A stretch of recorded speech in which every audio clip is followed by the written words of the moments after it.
गवादर और दीगर दहशतगर्दी के वाकयात में रॉ के मुलविस होने के शवाहिद मिले। दहशतगर्दों का एक और मकरू वार नाकाम कर दिया गया है। मियांवाली में पाकिस्तान एयरफोर्स ट्रेनिंग एयरबेस पर हमला पाक फौज ने नाकाम बना। इंडियंस का जो है वो हमेशा से आपको मालूम है कि वो सी पैक को खराब करने के लिए या भी जिस तरह अफगानी अपने मुल्कों में वापस जा रहे हैं तो उससे जो मीशत के ऊपर पॉजिटिव असरात आने हैं वो किसी सूरत में कबूल नहीं है, तो वो उनका हाथ या इसमें मुबालगा हो सकता है। जब भी बलूचिस्तान के अंदर कोई हमला होता है तो आप 100% यकीन कर लें इसमें रॉ का हाथ है, और क्योंकि रॉ के प्रॉक्सीज वहाँ पे बहुत ज़्यादा एक्टिव हैं और ये यकीनन BLF वालों का इसमें काम है और ये सब्सिक्वेंटली एस्टेब्लिश हो जाएगा कि इसमें रॉ का उसमें हाथ था। तहरीक जिहाद पाकिस्तान ने Pakistan air force training base Mianwali पर हमले की रिस्पॉन्सिबिलिटी क्लेम की है। ये तहरीक जिहाद पाकिस्तान कौन सी जमात है, ये कब बनी और इसको बनाने वाले कौन हैं?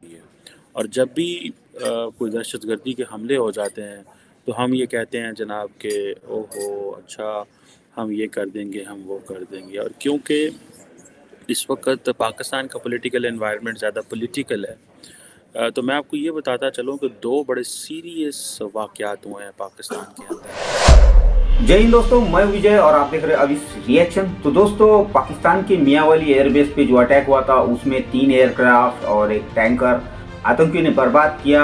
और जैसा कि आप और हम हमेशा जानते हैं कि पाकिस्तान में अगर कोई अटैक होता है जिसमें कि पाकिस्तानी फ़ौज नाकाम होती है, उनकी इंटेलिजेंस नाकाम होती है, तो ये सीधा इल्ज़ाम है वो रॉ के नाम लगा देते हैं। और अभी इस अटैक के बारे में भी यही हुआ है, पाकिस्तानी मीडिया चिल्ला रहा है कि इसमें रॉ की साजिश है। तो भाई मैं पाकिस्तानियों से एक बात करूंगा कि जो आप हमेशा कहते हैं कि हमारी दुनिया में नंबर 1 फौज है, दुनिया में नंबर 1 हमारी ISI इंटेलिजेंस है, तो वही फिर वो क्या कर रही है अगर नंबर 1 है तो दोस्तों ये जो पाकिस्तानी मीडिया जो है, खास करके पाकिस्तानी मीडिया हो गया, पाकिस्तानी फौज है, ये इनकी नाकामी छुपाने के लिए ये सीधा रॉ की साजिश करके अपने जो आवाम है उनको भूतिया बनाने का काम करती है। और ये कई सालों से हो रहा है। इतने सारे जो अटैक्स आए दिन पाकिस्तान में हो रहे हैं, बहुत सारे फौजी मारे जा रहे हैं, मासूम लोग मारे जा रहे हैं, मगर इनकी फौज को वो संभल नहीं रहा है।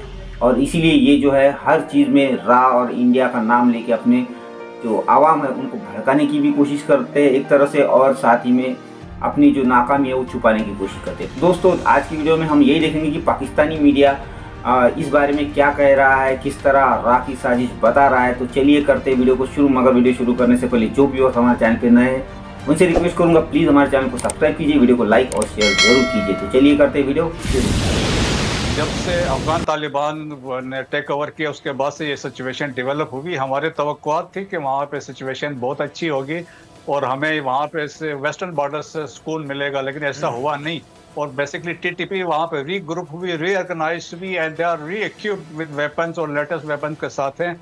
और जिस तरीके से हमने अटैक्स देखे हैं right from Chatra down to आपके दल जाके आज पसनी तक ये अटैक हम वहाँ पे हो रहे हैं।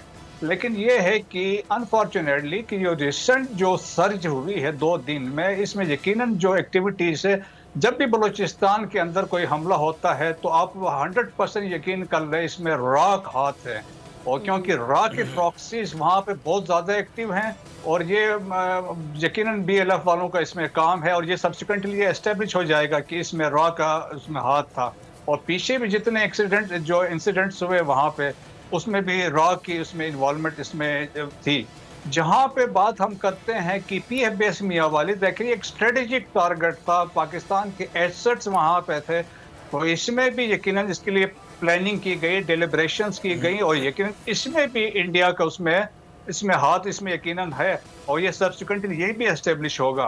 तो ये चीज़ें हैं जिसकी वजह से हमारे और अफगानिस्तान के दरमियान की एक दूरी पैदा हो रही है, क्योंकि वो कोशिश में कि वो अफगानिस्तान ये तालिबान वही पॉलिसी लेके आगे चलना चाह रहे हैं जो अशरफ गनी की और करज़ई की थी। वो एक लेवरेज चाहते हैं पाकिस्तान के ऊपर ताकि पाकिस्तान को कंट्रोल करे इस हिसाब से। सबसे पहले तो इंडियंस का जो है वो हमेशा से आपको मालूम है कि वो सी पैक को खराब करने के लिए या भी जिस तरह अफगानी अपने मुल्कों में वापस जा रहे हैं तो उससे जो मीशत के ऊपर पॉजिटिव असरात आने हैं वो किसी सूरत में कबूल नहीं है, तो वो उनका हाथ या इसमें मुबालगा हो सकता है। तहरीक जिहाद पाकिस्तान ने Pakistan air force training base Mianwali पर हमले की रिस्पॉन्सिबिलिटी क्लेम की है। ये तहरीक जिहाद पाकिस्तान कौन सी जमात है, ये कब बनी और इसको बनाने वाले कौन हैं?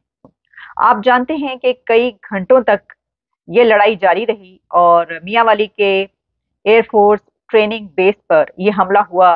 9 दहशतगर्द बताए गए। पहले बताया गया कि 3 दहशतगर्द दाखिल हुए हैं, फिर उसके बाद खबरें ये आई कि 9 के करीब दहशतगर्द थे और वो सब के सब मारे गए। कई घंटों की इस लड़ाई के दौरान पाकिस्तान एयरफोर्स का भी नुकसान हुआ। जो बताया जा रहा है वो ये है कि 3 आउटफेस्ड नॉन ऑपरेशनल एयरक्राफ्ट जो हैं उनको नुकसान पहुंचा है। लेकिन आप जान सकते हैं कि जब घंटों तक एक लड़ाई चल रही हो और उसमें दो बदू एक दूसरे के ऊपर फायरिंग जारी हो तो 9 दहशतगर्द जिसमें मारे जाएं, यकीनी तौर पर उसमें नुकसान भी बड़ा हुआ है। और इसमें अभी तक सोशल मीडिया पर लोग ये लिख रहे थे कि ये ऑपरेशन जारी है और लड़ाई की खबरें आ रही हैं। हालांकि जो पाकिस्तान का मीडिया है वहां पर इस खबर को नहीं नशर किया गया और कई घंटों तक ऐसी कोई खबर देखने को नहीं मिली। हालांकि उस वक्त भी वो ऑपरेशन जारी था, यानी ब्लैकआउट रहा, लेकिन उसके बाद खबरें आना शुरू हो गई और सोशल मीडिया तो इन खबरों से भर गया। लेकिन ये टीटीपी का हमला है, तहरीक तालिबान पाकिस्तान कलदम, उन्होंने हमला किया है। उनकी कितनी शाखें हैं, उनकी कितनी ब्रांचेस हैं और तहरीक जिहाद पाकिस्तान क्या है कि जिसके बारे में कहा जा रहा है कि ये हमला उनकी तरफ से किया गया है। उन्होंने खुद भी ये रिस्पॉन्सिबिलिटी क्लेम की है। ये कब बनी? तो इस सिलसिले में हमें ये पता चलता है कि फरवरी के महीने में तहरीक जिहाद पाकिस्तान की अनाउंसमेंट होती है और ट्विटर पर, एक्स पर इसको अनाउंस किया जाता है कि ये एक जमात बनाई गई है और उसमें जो इनकी आइडियोलॉजी है वो इस तरीके से पेश की जाती है कि पाकिस्तान में जो शरीयत का निफाज है वो वैसे मुमकिन नहीं है, ये पता चल चुका है, तो अब इसको जिहाद के जरिए ही नाफिज किया जा सकता है। दोस्तों, पाकिस्तान के अंदर जब भी अमन होता है तो हम समझते हैं शायद ये पाकिस्तान की जो हुकूमत है उसने बहुत ज़्यादा कोई दहशतगर्द जमातों को नकेल डाली हुई है और जब भी कोई दहशतगर्दी के हमले हो जाते हैं तो हम ये कहते हैं जनाब कि ओहो अच्छा हम ये कर देंगे, हम वो कर देंगे। और क्योंकि इस वक्त पाकिस्तान का पॉलिटिकल एनवायरनमेंट ज़्यादा पॉलिटिकल है तो मैं आपको ये बताता चलूँ कि 2 बड़े सीरियस वाक़यात हुए हैं पाकिस्तान के अंदर जिनका पाकिस्तान के बड़ा नुकसान हुआ है। एक तो PAF पाकिस्तान एयरफोर्स की जो मियांवाली एयर बेस है उस पर हमला हुआ है और कहा जाता है कि 9 दहशतगर्द जो है वो मारे गए हैं और आर्मी ने ये फुल जो दहशतगर्द का हमला था उसको ख़त्म कर दिया। मतलब जिसे वो कहते हैं ना, वो कोई नुकसान नहीं पहुंचा सके। जबकि बलूचिस्तान के अंदर 17 फ़ौजी जो हैं वो पाकिस्तान की फ़ौज के शहीद हो गए हैं। एक तरफ वो हमारे एयरफोर्स पे हमले कर रहे हैं।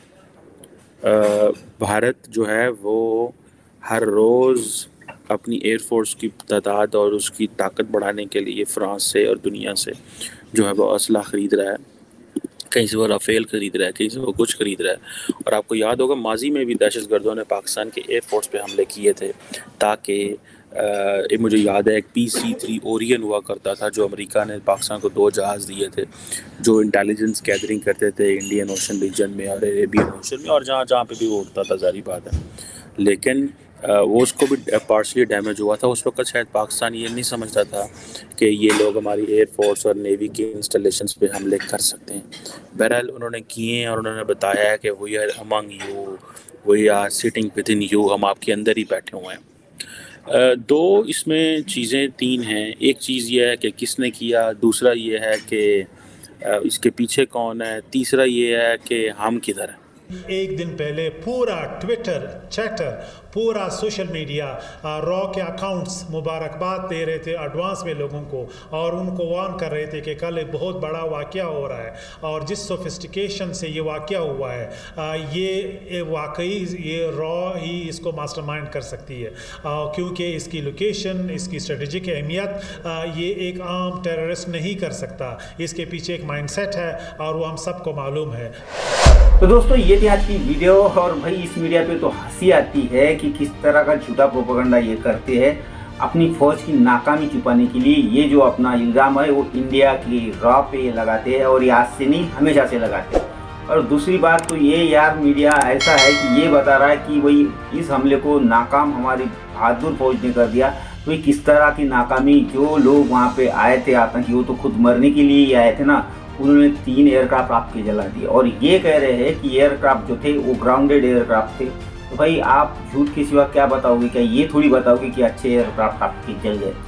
तो आपकी फौज तो ये सच्चाई कभी सामने आने नहीं देगी और ये जो नाकामी है इसको छुपाने के लिए आप हमेशा राह की साजिश है। और ये जो बातें हैं ना यहाँ, ये आपके पकियों के पाकिस्तानियों की कान पक चुके हो गए, ये रॉ की साजिश, इंडिया की साजिश, मगर आप अपनी आवाम को ये बातें बताते हो, झूठा प्रोपेगेंडा करते हो और आपकी आवाम भी हमने देखा है कि इस पर भरोसा करती है। और पाकिस्तानी आवाम से एक बात कहूँगा, कभी इनको सवाल कीजिए कि अगर आप नंबर 1 है, आपकी इंटेलिजेंस नंबर 1 है, तो फिर भाई ये अटैक रुक क्यों नहीं रहे, क्यों हो रहे हैं? और ये इसलिए हो रहे हैं क्योंकि ये जो आतंकी है ये पाकिस्तान की है और पाकिस्तानी फौज ने बनाई हुई ये संगठन है, आज इन्हीं को काट रहे हैं। और पाकिस्तान का आम बंदा तो फौज को बोल नहीं सकता, क्योंकि ये हमें पता है कि अगर जो कोई फौज के खिलाफ बोलेगा उसे तो उठा लिया जाएगा। तो खैर, ये जो पाकिस्तान का मीडिया है ये हमेशा से प्रोपेगेंडा करते आया है, आइंदा भी करेगा और इनके पास दूसरा कुछ नहीं है, सिर्फ रा और इंडिया की साजिश, बस यही चलता रहेगा। दोस्तों ये थी आज की वीडियो और भाई ये पाकिस्तानी मीडिया का प्रोपेगेंडा तो चलता ही रहेगा और इनकी ये बातें सुन के हमें हंसी भी आती है और यार हम सोच में भी गिरते हैं कि पाकिस्तानी आवाम इतने आसान तरीके से इनकी बातों में कैसे आ जाती है। खैर, ये तो पाकिस्तान मीडिया का हमेशा चलता ही रहेगा। दोस्तों आशा करता हूँ आज की वीडियो आप सभी को अच्छी लगी होगी। तो चलिए चलते हैं, मिलते हैं अगली वीडियो में, तब तक के लिए जय हिंद।